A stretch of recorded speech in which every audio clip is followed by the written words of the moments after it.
Hello बच्चों, how are you. कैसे हैं आप लोग। आज मैंने आपके लिए लेकर के आया है क्वाड्रेटिक इक्वेशन।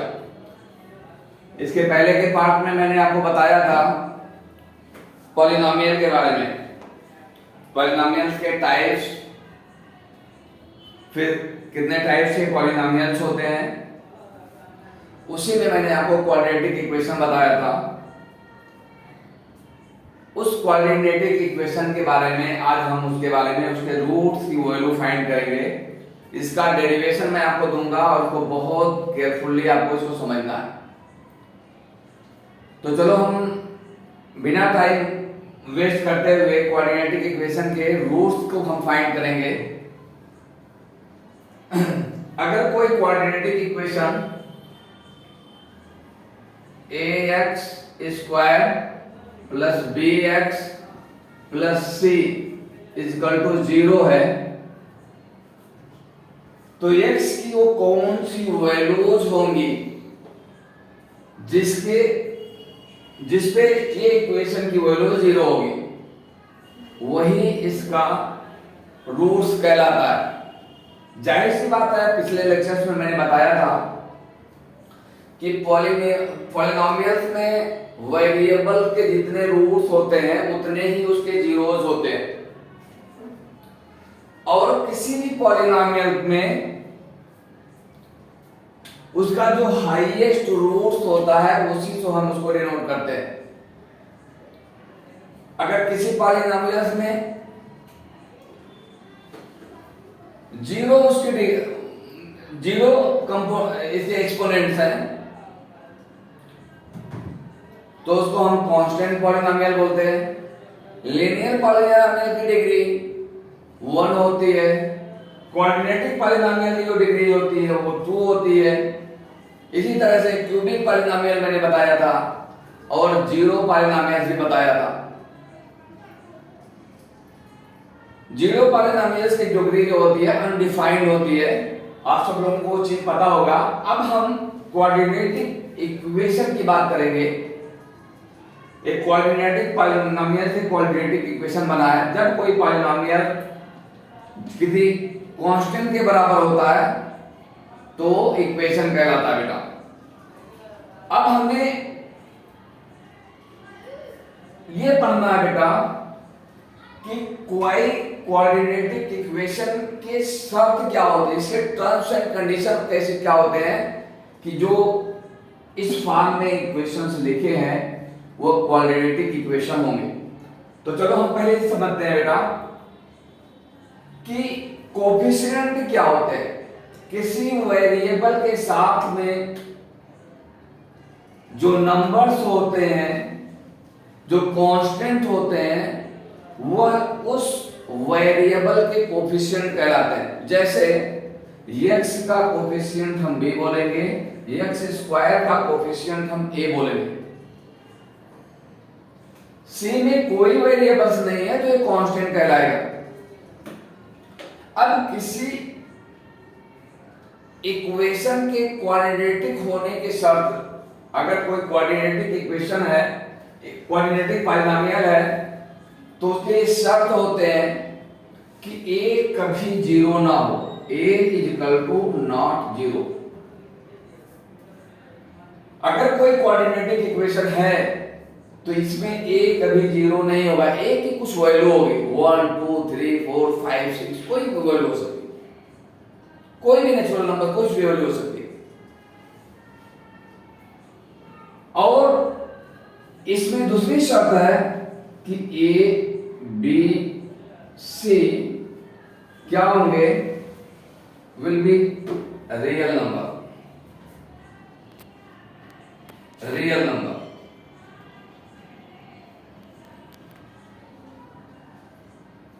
ये कोई रियल नंबर होंगे। रियल नंबर किसे कहते हैं बेटा, अब हमें रियल नंबर जानना जरूरी है। रियल नंबर्स वो नंबर्स होते हैं जिसका स्क्वायर पॉजिटिव आए, वो रियल नंबर कहलाएंगे। रियल नंबर वो नंबर होते हैं जिसका स्क्वायर पॉजिटिव आए, वो रियल नंबर होंगे। जिस नंबर का स्क्वायर पॉजिटिव ना आए वो रियल नंबर नहीं होगा। तो ये दो शर्त इसकी है कि ए कभी जीरो ना हो, यानी ए हमेशा एक्स स्क्वायर इसमें होना ही चाहिए और ए बी सी एक रियल नंबर हो। मैं मिटाता हूं, आगे चले हम इसका डिराइव करें। इसके डेरिवेशन के लिए a x square plus b x plus c equal to 0। हम क्या करेंगे, इसमें ए से दोनों साइड में डिवाइड करेंगे, तो a x square plus b x plus c upon a is equal to 0 upon a. अब यहां पे जब हम अलग अलग इसको फैक्टर करके लिखेंगे, अलग अलग टर्म में लिखेंगे, तो ये वैल्यू ये हो जाएगी बी एक्स अपॉन ए हो जाएगा प्लस सी अपॉन ए हो जाएगा इक्वल टू 0 जाएगा, क्योंकि किसी भी जीरो में अगर किसी नंबर से डिवाइड करते हैं तो वैल्यू 0 आती है। यहाँ ये कट जाएगा तो ये x square plus b upon a x plus c upon a equal to 0 होगा। अब हमें क्या करना है, x plus b upon a x plus c upon a equal to 0, हमें रूट की वैल्यू फाइंड करना है। मतलब हमें x की वो वैल्यू फाइंड करने हैं जिस वैल्यू पे ये 0 हो जाए। तो यानी आगे हम इसको कैसे क्या करेंगे, x की वैल्यू फाइंड करने के लिए अगर हमें ये स्क्वायर के फॉर्म में वैल्यू मिल जाए तो हम इसमें कुछ कर सकते हैं। तो हम क्या करेंगे कि अगर दोनों साइड में इधर और उधर x square plus b upon a x plus b upon 2a add कर दें c upon a is equal to b upon 2a, तो क्या इसके वैल्यू में कुछ फर्क पड़ेगा। b अपॉन 2a मैंने इधर ऐड कर दिया और b अपॉन 2 मैंने उस साइड में ऐड कर दिया। 0 में b अपॉन 2 ऐड करेंगे तो यही वैल्यू आएगी ना बेटा। इसके वैल्यू में कुछ फर्क नहीं पड़ेंगे, लेकिन इसके शेप बदल जाएंगे। कैसे बदलेंगे, अब देखो x plus b upon a x plus b upon 2a का स्क्वायर ऐड करेंगे। सॉरी बेटा, स्क्वायर ऐड करेंगे, इसका स्क्वायर ऐड करेंगे। तो ये वैल्यू हो जाएगी x plus b upon 2a का whole square is equal to c upon a को हम उस तरफ यूज पे करके जाएंगे, तो b अपॉन 2a का whole square minus c upon a। अब इसको आगे हम क्या ले सकते हैं, x plus b upon 2a का whole square is equal to b square upon 4a square minus c upon a। इसको हम और सॉल्व करेंगे बेटा, तो इसको सॉल्व करेंगे, इसका एलसीएम 4a स्क्वायर हो जाएगा, तो ये हो जाएगा b स्क्वायर माइनस 4ac, एक से कट जाएगा, 4a बचेगा, इसमें c में मल्टीप्लाई हो गया तो 4ac। अब x plus b upon 2a का whole square equal to b square minus 4ac upon 4a square. अब इसको हम लिख सकते हैं, इसको मिटा दे रहा हूं, आप लोगों ने नोट कर लिया होगा, x plus b upon 2a का होल इक्वल टू हो जाएगा plus minus under root b square minus 4ac upon 4a square. अब x इक्वल टू हो जाएगा बेटा, यहाँ पे प्लस माइनस क्यों लिखा गया बेटा? जब भी स्क्वायर रूट किसी नंबर का निकाला जाता है तो उसके दो वैल्यूज आते हैं, एक प्लस में आएगा एक माइनस में आएगा। ये आप लोग पढ़ लिए होंगे, इस वजह से मैंने इसमें डिटेल्स में नहीं गया। इसके पहले जो x plus b upon 2a का होल स्क्वायर क्यों आया? क्योंकि मैंने वहां पे फार्मूला लगाया था a प्लस b का whole square equal to a square plus b square plus 2ab। वो स्टेप इतना लिखा हुआ था, इस वजह से मैंने उसकी जगह पे directly x plus b upon 2a का होल स्क्वायर लिख दिया। अब x इक्वल टू हो जाएगा, इस वैल्यू को हम उधर लेकर के जाएंगे तो minus b upon 2a plus minus under root b square 4ac upon इसका स्क्वायर रूट जब निकालोगे तो ये 2a हो जाएगा। दोनों का एलसीएम लेते हैं तो ये हो जाएगा 2a minus b plus minus under root b square minus 4ac। x की वैल्यू आ गई minus b plus minus under root b square minus 4ac upon 2a। अब देखो इसमें x की दो वैल्यू आई, कौन कौन सी वैल्यू आई बेटा? एक बार हम लिख सकते हैं x equal to minus b plus under root b square minus 4ac upon 2a। दूसरा हम लिखेंगे x equal to minus b minus under root b square minus 4ac upon 2a। ये x के दो रूट हुए बेटा, यानी दो वैल्यू हुए। यही वैल्यू हमें फाइंड आउट करनी होती है। ये आप दो मेथड से फाइंड आउट कर सकते हैं। एक तो आप इस मेथड से वैल्यू फाइंड करते हैं स्क्वायर मेथड से, और दूसरा मेथड आपका है फैक्टराइजेशन मेथड, जो मैं आगे आपको बताऊंगा। अब इसमें इंपॉर्टेंट बात ये होती है बेटा कि जब कोई quadratic equation ax square plus bx plus c equal to 0 है तो इसके रूट्स को, जो x के दो वैल्यू माने गए, इसको हम अल्फा और बीटा मानते हैं। आपके बुक्स में ऐसा दिया रहेगा, ये अल्फा और बीटा क्या है? इसके रूट्स हैं। यही वैल्यू है जो x की एक वैल्यू अल्फा होगी और दूसरी वैल्यू बीटा होगी। हम ऐसा लिख सकते हैं कि अल्फा इक्वल टू इतना और बीटा इक्वल टू इतना।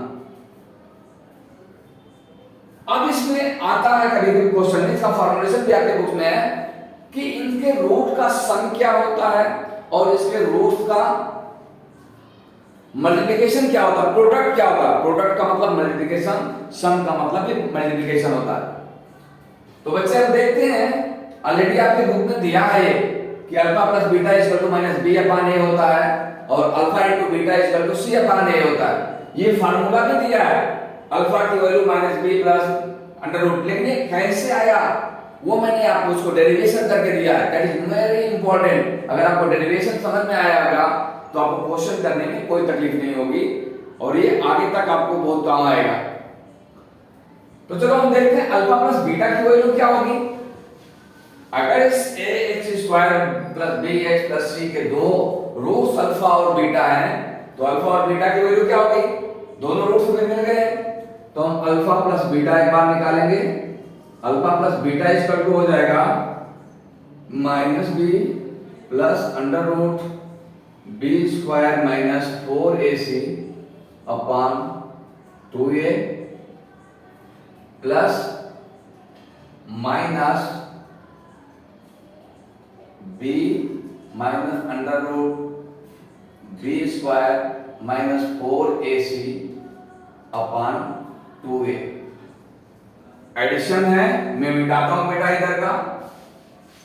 आप लोगों के ख्याल में तो आ रहा होगा, मुझे उम्मीद है कि आप बेहतर से समझ गए होंगे। इन दोनों का एलसीएम से लेंगे तो 2a आएगा minus b plus under root b square minus 4ac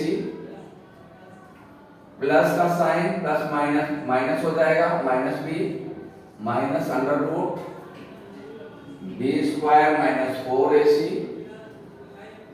upon 2a हो गया। देखो ये plus b square minus 4ac minus b square कर दो, इक्वल एंड अपोजिट है, ये कट हो जाएंगे। माइनस b और माइनस b दोनों बराबर हैं, ऐड हो जाएंगे, माइनस 2b हो जाएगा अपॉन 2a, 2 और 2 से कट जाएगा, equal to minus b upon a। आपके बुक में ये फार्मूला दिया होगा, ये कैसे आया वो मैंने आपको प्रूव करके बता दिया। यानी alpha plus beta equal to होता है, अगर अल्फा और बीटा दोनों रूट को ऐड करें तो माइनस b अपॉन a आएगा। ये याद रखने वाली चीज है बेटा। अब अल्फा इंटू बीटा की वैल्यू हमें निकालना है। अल्फा इंटू बीटा की वैल्यू निकालना है। Alpha into beta equal to होगा minus b plus under root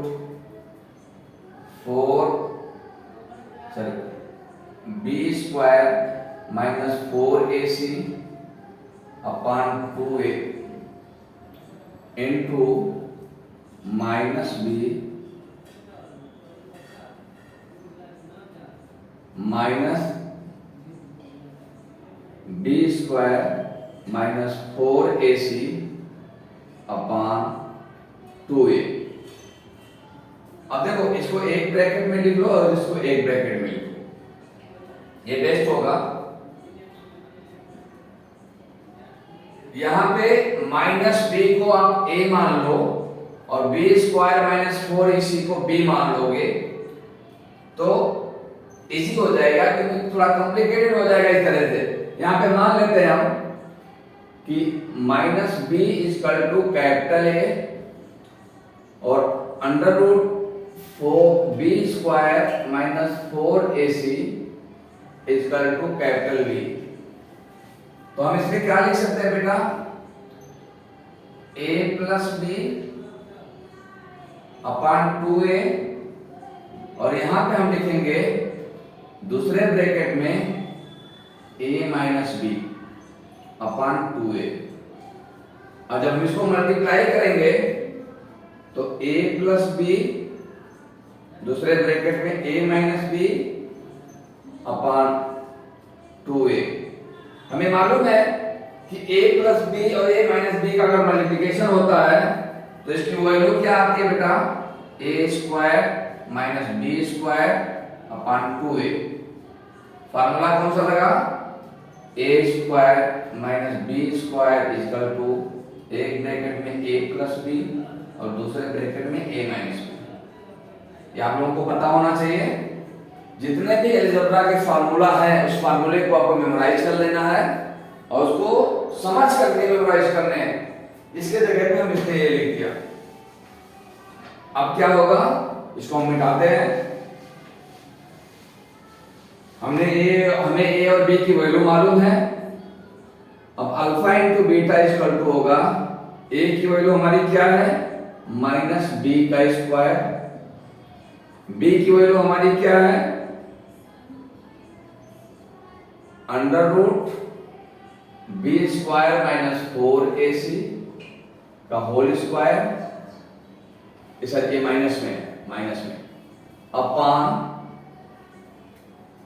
2a। इसको हम सॉल्व करते हैं। Alpha into beta equal to ये b स्क्वायर हो जाएगा, इसका जब हम सॉल्व करेंगे तो इसको रूट हट जाएगा, minus b square minus 4ac हो जाएगा अपॉन 2a। अब देखेंगे इसको जब हम सॉल्व करेंगे, इस ब्रैकेट को ओपन करेंगे तो b square minus b square plus 4ac upon 2a। Plus b और माइनस बी कट जाएंगे बेटा, अपना 4ac अपॉन 2a होगा। ये ए 2 2 जा 4 ए हाँ 2 2 जा 4 ए स्क्वायर था, सॉरी 2a और 2a दोनों कटाना, लगभग गड़बड़ यहाँ से हो रहा है, यहाँ से गड़बड़ हो रहा है। ये 4a स्क्वायर हो जाएगा, 4a स्क्वायर होगा, 4a स्क्वायर, क्योंकि 2a पहले टर्म में दूसरे में 2a टर्म में था बेटा, उसको सही कर लेना, गलती हो गई है, सॉरी। यहाँ 4a स्क्वायर होगा, 4a स्क्वायर, क्योंकि जो दोनों टर्म्स है अल्फा और बीटा के नीचे 2a और 2a थे, दोनों को मल्टीप्लाई करेंगे तो 4a स्क्वायर होगा बेटा, उसको करेक्ट कर लेना जहां जहां पे गलत हुआ होगा। अभी हो जाएगा 4ac अपॉन 4a स्क्वायर, 4 4 से कट गया, a स्क्वायर एक स्क्वायर से कटेगा तो c अपॉन a हो जाएगा। तो alpha into beta equal to होगा c upon a, alpha plus beta minus b upon a, alpha into beta upon c है, ये आपके बुक में मिलते हैं और इसका डेरिवेशन नहीं दिया जाता है। डेरिवेशन इस वजह से इंपॉर्टेंट है बेटा कि अगर आपको डेरिवेशन समझ में आ जाएगा तो प्रॉब्लम सॉल्व करने में बहुत ही आसानी हो जाएगी। कोई डाउट बेटा? कोई डाउट तो नहीं होना चाहिए। यहाँ पे जो गलत हुआ था, हमने अल्फा इंटू बीटा का मल्टीप्लिकेशन कराया था तो वहां पे 2a इंटू 2a मल्टीप्लाई हुए थे तो 2 4a स्क्वायर हो जाएगा, हम सिर्फ 2a लिखते आ रहे थे, वो गलत हो गया तो उसको करेक्ट कर लेना। तो ये सॉल्व करने पे ये वैल्यू आ गई। अब यहां से हमें हमारे quadratic equation a square ax square plus bx plus c equal to 0 में हमें a और b की वैल्यू c की वैल्यू फाइंड करना है। तो हम उसके रूट के एडिशन और उसके प्रोडक्ट की वैल्यू फाइंड कर सकते हैं। इसमें बहुत सारे क्वेश्चंस आते हैं। अब दूसरी बात ये होती है बेटा कि अल्फा और बीटा, मैंने क्या बताया कि x इक्वल टू अल्फा होता है और x इक्वल टू बीटा, हमने दो वैल्यूज के माने थे। इन्हीं दोनों के जीरो से, यानी इसको हम ले सकते हैं x minus alpha equal to 0 और x minus beta equal to 0। x के इन्हीं दो जीरो से quadratic equation ax square plus bx plus c equal to 0 होता है। मतलब क्या हुआ कि जहां पे हम x इक्वल टू अल्फा और x इक्वल टू बीटा रखेंगे वहां पे इनके वैल्यू क्या होंगे? 0 होंगे, यानी इस क्वाड्रेटिक इक्वेशन की वैल्यू 0 के बराबर होगी। तो अगर हमें इसके रूट्स तो पता हो, अल्फा और बीटा ही रूट्स है ना, रूट्स पता हो तो हम क्वाड्रेटिक इक्वेशन को फॉर्म कैसे करेंगे? एक मसला बात होती है और दूसरी बात होती है कि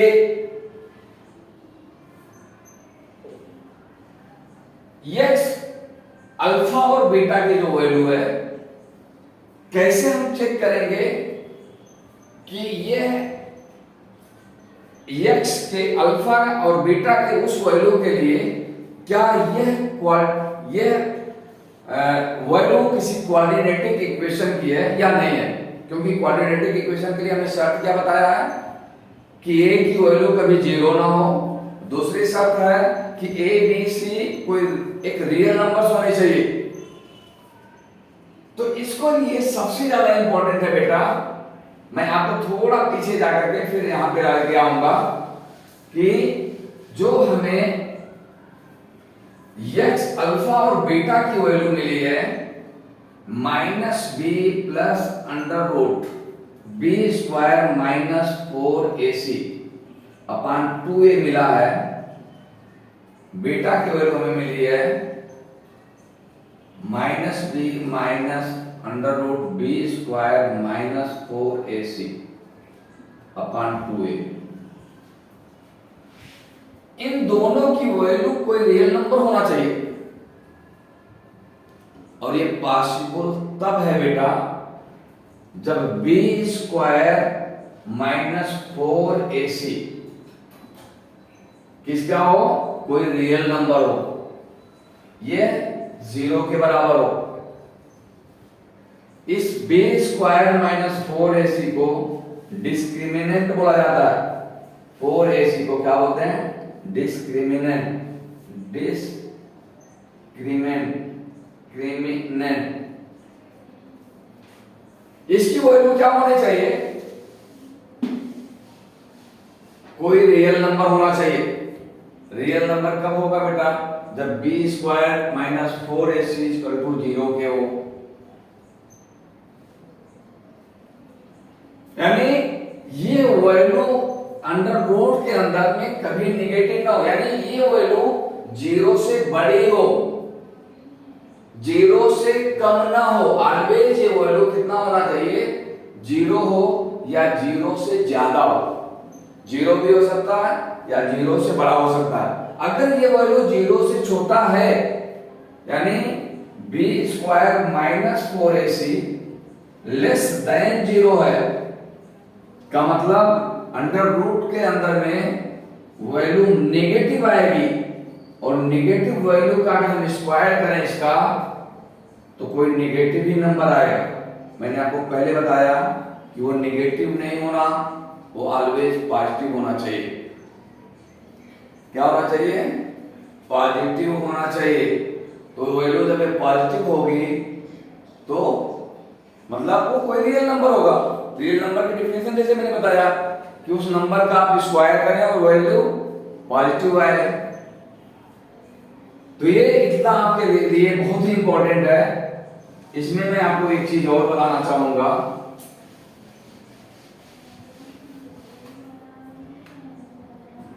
एक चीज और बताना चाहूंगा कि अगर आपके पास में अल्फा और बीटा पता हो तो हम क्वाड्रेटिक इक्वेशन फॉर्म कैसे करेंगे।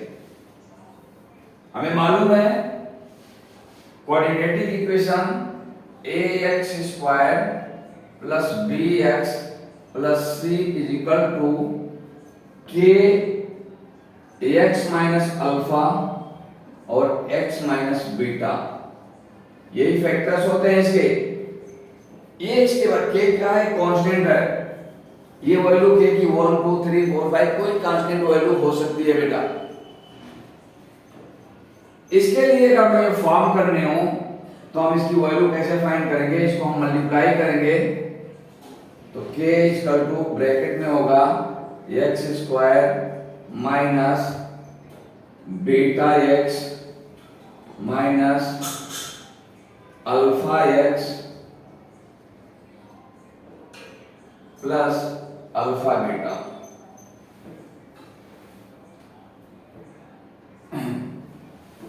इसको और हम सॉल्व करेंगे, k इक्वल टू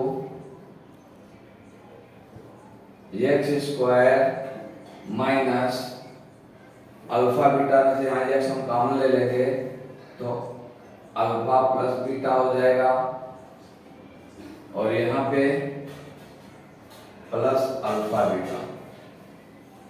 आपने कुछ यहाँ पे देखा, अगर मैं a स्क्वायर का दोनों तरफ से डिवाइड कर दूं तो यहाँ पे a हो जाएगा, यहाँ पे a हो जाएगा, इधर भी a हो जाएगा, k अपान a हो जाएगा, यहाँ पे भी k अपान a हो जाएगा। ठीक है, तो a से कट जाएंगे, नहीं सॉरी काटना नहीं हमें, यहाँ पे ये वैल्यू हो जाएगी x square plus b upon ax plus c upon a, ये वैल्यू मिलेगी। यहां से मैं 1 कॉमन ले सकता हूं, और यहाँ पे k अपान a है, ये कांस्टेंट वैल्यू है। इस कांस्टेंट को इससे हम कंपेयर करेंगे तो यहाँ पे x square plus b upon a x plus c upon a। आप यहाँ से इसको आप ऐसा भी देख सकते हैं कि अल्फा और बीटा क्या है, माइनस बी अपान ए हो जाएगा, और अल्फा और beta equal to c upon a value हो जाएगी। तो यहां से आप इसको एक्सप्लेन कर सकते हैं कि अगर आपको कोई इक्वेशन फॉर्म करना है तो अगर x square minus alpha plus beta value रख दें, अल्फा और बीटा की वैल्यू मालूम हो, into x plus alpha into beta कर दें इक्वल टू 0 के, तो आपको इक्वेशन, यानी इसका कहने का मतलब क्या है, इसका डेफिनेशन का मतलब क्या है, अल्फा प्लस बीटा किसको, माइनस अल्फा प्लस बीटा कितना, बी अपान ए के बराबर है, अल्फा इंटू बीटा सी अपान ए के बराबर है। ठीक है, तो हम अल्फा प्लस बीटा के जगह पे और अल्फा इंटू बीटा की वैल्यू रख दें तो हमें ये क्वाड्रेटिक इक्वेशन फॉर्म हो जाएगा जो ax square plus bx plus c के फॉर्म में होगा। बच्चों आज के लिए इतना काफी है, हम अगला नेक्स्ट वीडियो में मिलेंगे।